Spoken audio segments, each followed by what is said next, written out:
สิ่งทิศที่สิ่งทิศเนี่ยกับหมูเดียมามีนอเด้อแต่มีนอมามีหนามเด้อกาแต่โจมามีนะมากาจะเปิด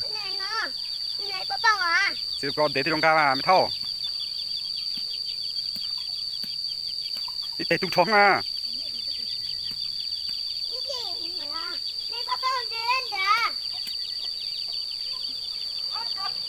โอ้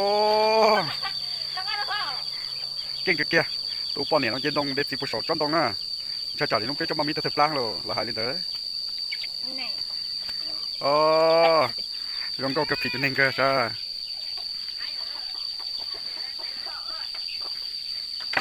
สิ่งทิศไปสิ่งทิศมีคนบังได้กินแล้วเนาะสิ่งทิศสิ่งทิศน้อยๆนี่นะมาหับน้อยเนี่ยไปลุยหยิบไก่เสร็จซ้ำเซตตินเซตทิศกินมังนี่บ่เซตทิศไปการบ่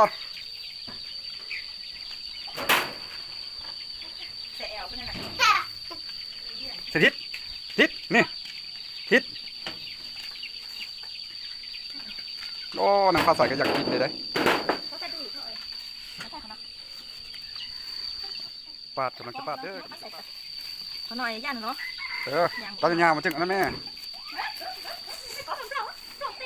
น้อยพามันมีแสบๆให้ดูที่ซ้ายปาดอีกเด้อนี่โอ้มันเรื่องเปล่าป้าก่อนกระจกโฆษณาเลยป้าโอ้เป็นตาเซฟเลยโอ้เป็นตาเซฟเลยป้าคนเหลืองเลยมักมีอย่างคือเหลืองเท่า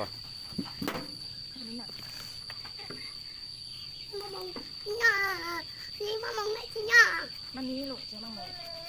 มักมีเด้อวันนี้มักโมได้เสียงทิศมาเสียงทิศน้อยเด้อมักมีได้วันนี้มักโมเด้อ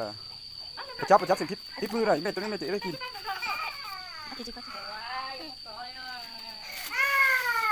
ทำแล้วบอกปัดติ้มดอกนั่นโอเค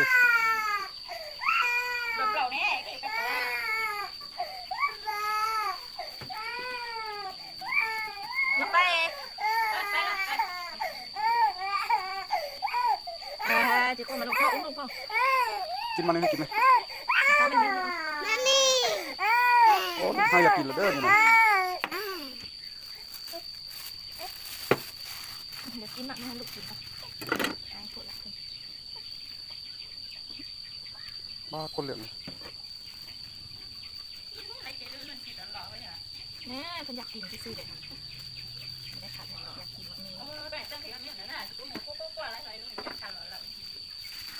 บ้าคนเหลืองเลย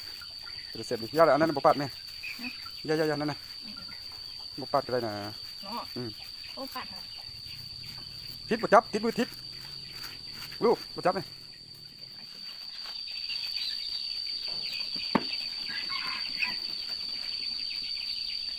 โคตรเหลืองเลยคือเสียบเนาะเรื่องนี้นะ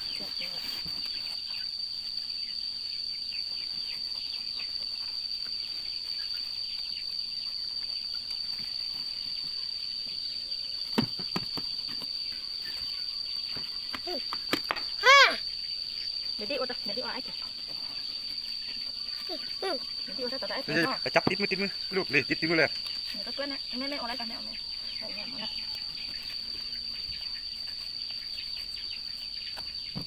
ตลาดพวกนั้น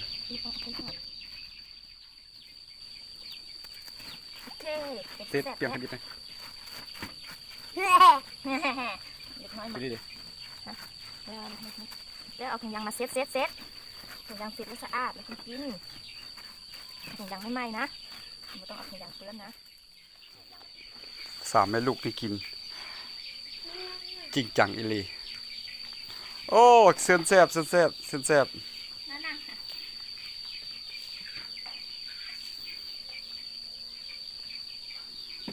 ป้าหัวหน้าพากินนี่ก็กินจริงจังอีลีแซ่บปอชอบแค่